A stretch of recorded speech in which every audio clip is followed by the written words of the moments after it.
ঈমান এনেছি মাশাআল্লাহ, আমলে সালেহ করছি মাশাআল্লাহ। এখন হচ্ছে ওয়াতাওয়াসাউ বিল হক, পরস্পরকে হকের উপদেশ দেয়া, হকের দাওয়াত দেয়া।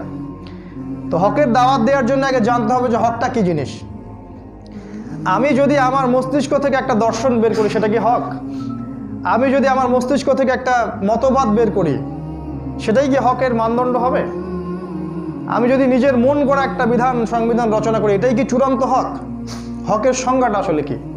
সংজ্ঞাটা আপনি পাবেন কোরআনে। কোরআনকেই কথা বলতে দেন যে কোরআন কি বলে। কোরআন বলেছে সূরাতুল কাহফের মধ্যে আয়াত নাম্বার 24 থেকে 29 এ পর্যন্ত পড়বেন।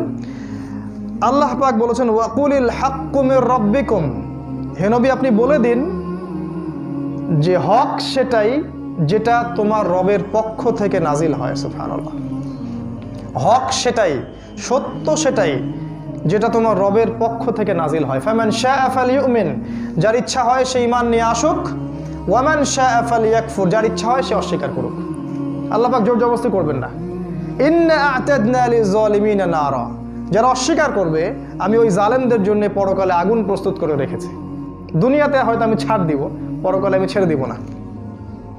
তো হকের সংজ্ঞা এখান থেকে নিতে হবে। আল হাক্কু মির রাব্বিক ফালা তাকুনান্না মিনাল মুমতারিন, হে নবী হক তোমার রবের পক্ষ থেকে আসে, তুমি সন্দেহবাদীদের অন্তর্ভুক্ত হয়েও না।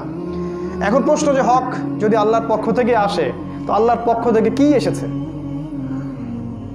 রবীন্দ্রনাথের কবিতা, নজরুলের দর্শন, পশ্চিমা সভ্যতার দর্শন, কার্ল মার্কসের দর্শন, ডেমোক্রেসি, গণতন্ত্র, সেকুলারিজম, জাতীয়তাবাদ, কি আসছে আল্লাহর পক্ষ থেকে? আল্লাহর পক্ষ থেকে আসছেটা কি? সিম্পল প্রশ্ন। এর আগে আসছে তাওরাত, তখন তাওরাত ছিল হক। তারপরে জাবুর ছিল ওই সময়ের হক। তারপর ইনজিল ওই সময়ের হক। এখন কোন কিতাব আমার কাছে বাকি আছে? আল্লাহ পাকের কোন কিতাব এবং কোন নবীর সুন্নাহ কিয়ামত পর্যন্ত থাকবে? সিম্পল উত্তর আল্লাহর কিতাব কোরআন, রাসূলের সুন্নাহ হাদিস। নবীজি শেষ ভাষণে কি বলে গেলেন? তারাকতু ফিকুম আমরাইন, আমি দুটো বস্তু ছেড়ে যাচ্ছি। লান তাদিল্লু মা তামাসসাকতুম বিহিমা, কোনোদিন পথভ্রষ্ট হবে না যতদিন পর্যন্ত তোমরা এই দুটাকে আঁকড়ে ধরে থাকবে, মারির দাঁত দিয়ে কামড়ে থাকবে, কোনোদিন পথভ্রষ্ট হবে না। কিতাব আল্লাহর কিতাব আল কোরআন ওয়া সুন্নাতে নবী, তার নবী সুন্নাহ হাদিস, এর বাইরে কিছু নাই। কেউ যদি মনে করে আল্লাহর এই হকের বাইরেও হকের কোনো উৎস আছে, সে ব্যক্তি নিশ্চিত কাফের, কোনো ডাউট নাই। কেউ যদি মনে করে যে কোরআন এবং সুন্নাহ হকের চূড়ান্ত মানদণ্ড নয়, আমার বুদ্ধি, আমার যুক্তি, আমার দর্শন, আমার মতবাদ এর চেয়ে ভালো, সে ব্যক্তি নিশ্চিত কাফের। দলিল সূরা মাইদা আয়াত নম্বর 44, 45 এবং 47। ওয়ামান লাম ইয়াহকুম বিমা আনজালাল্লাহ, আল্লাহর নাজিলকৃত বিধান দিয়ে যে বিচার ফয়সালা করে না, ফাউলাইকা হুমুল কাফিরুন, তারা কাফেরদের অন্তর্ভুক্ত। আল্লাহ আরো বলেছেন ফাউলাইকা হুমুল যালিমুন, তারা জালেমদের অন্তর্ভুক্ত। ফাউলাইকা হুমুল ফাসিকুন, তারা ফাসিকদের অন্তর্ভুক্ত।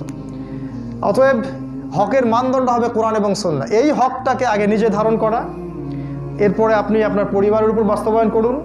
আপনার সামর্থ্য থাকলে আপনি সমাজে বাস্তবায়ন করুন। আপনাকে যদি আল্লাহ পাক রাষ্ট্রীয় ক্ষমতা দেন, তাহলে রাষ্ট্রে বাস্তবায়ন করতে হবে। যে সেক্টরের দায়িত্বশীল, তাকে আল্লাহ পাক সেই সেক্টর সম্পর্কে জিজ্ঞাসা করবেন। আমাকে আল্লাহ পাক জিজ্ঞাসা করবেন না যে রাষ্ট্রীয়ভাবে তুমি হক প্রতিষ্ঠা কেন করো নাই। নো, আপনাকে জিজ্ঞাসা করবে, কারণ আল্লাহ পাক আপনাকে ওই দায়িত্ব দিয়েছেন।